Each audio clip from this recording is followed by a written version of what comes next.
All I hear is talking, I don't sweat that. If they don't trust me either, I respect that.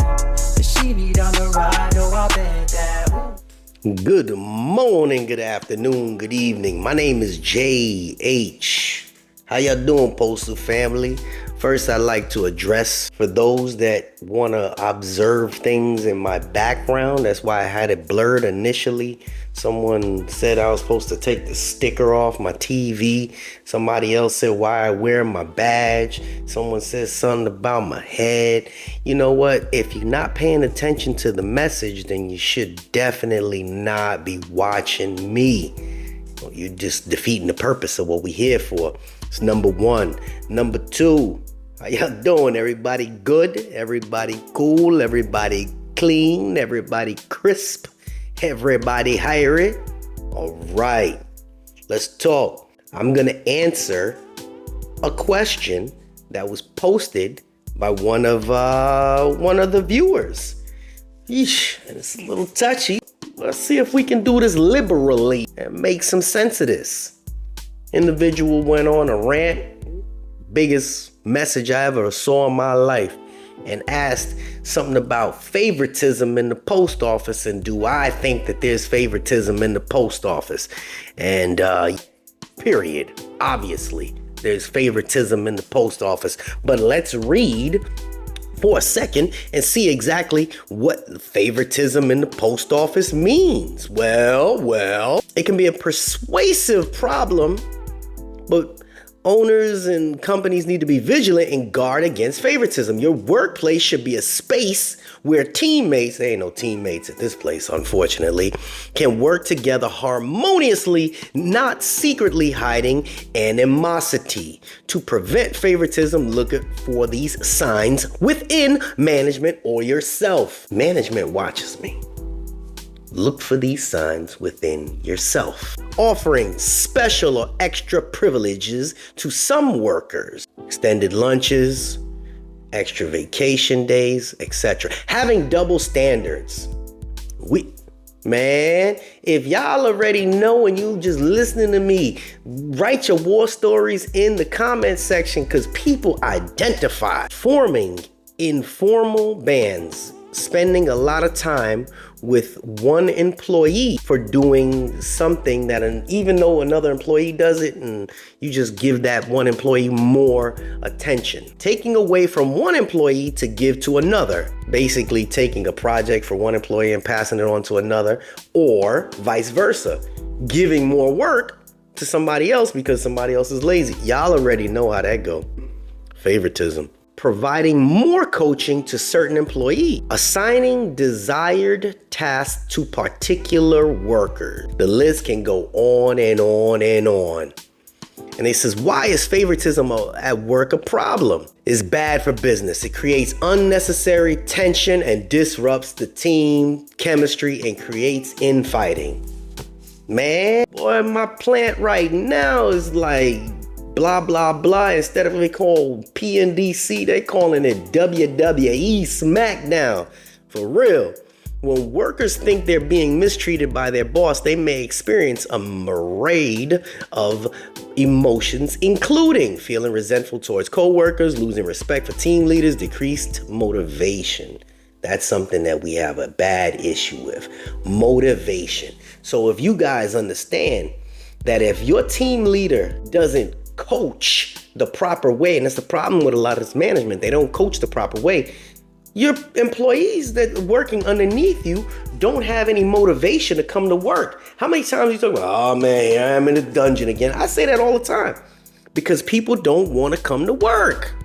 They lost the productivity. People like, man, screw this. You know what? I'm just taking an extended break. Now, this doesn't justify the reactions from the actual action. A reaction is a reaction. Just because we have bad management doesn't mean you should react to it. There's different ways and different methods. I'm not a life coach, nor am I a counselor. I can't tell you how to act, but what I can tell you is it gets you nowhere fast. It shows favoritism hurts advancement opportunity. It deteriorates professional relationships, leading to less mentoring and coaching for subordinates. But this doesn't only hurt them, it hurts the whole organization.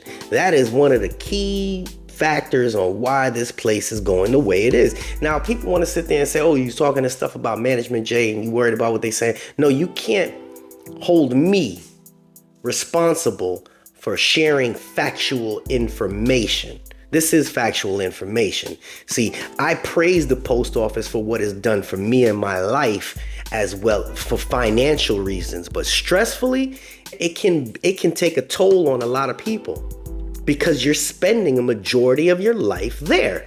Well, this whole favoritism thing, let's be clear. Is it illegal at work? It is not illegal unless it occurs for unlawful purposes. For example, favor employees based on race, gender, sexual orientation, or an age. In this case, favoritism becomes discrimination, which is prohibited in 50 states. Now, let's just say, I'm not saying it happens at my place, but I'm definitely not saying it doesn't.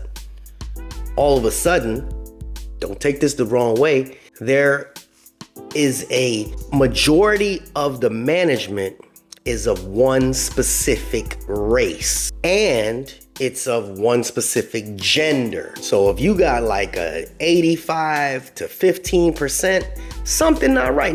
It's not that these people are not qualified, but this job don't take no genius to run it. A lot of this is just pencil pushing. Seriously. I think it also comes down to your actual work ethic, but we speak about that in other videos. Man, although this isn't the right thing to do, it's technically isn't illegal in certain scenarios. Discrimination or favoritism at work. What's the difference? Well, we know what discrimination is. It's like, you know what? We're not going to have any women managers, period, because women just stress. That's not, no. Favoritism is, man, I only want my kind. You have to be bald-headed and wear glasses in order to be in management. That's just foolishness. But let's, you know what? No more reading. We just gonna talk to you because this is it. Yo, favoritism. It happens at every single area, no matter what we think. I have drivers that I get along with better than others. Problem is that this is where I can't sit here and offer one specific driver more overtime or say, hey man, you want to work overtime with me or whatever, because that's when the union supposed to come in to make sure there isn't favoritism. It's such a fine line. And if you really don't know the difference, do me a favor, go check out Miss K's channel because she is a union rep and she can give some more information about that.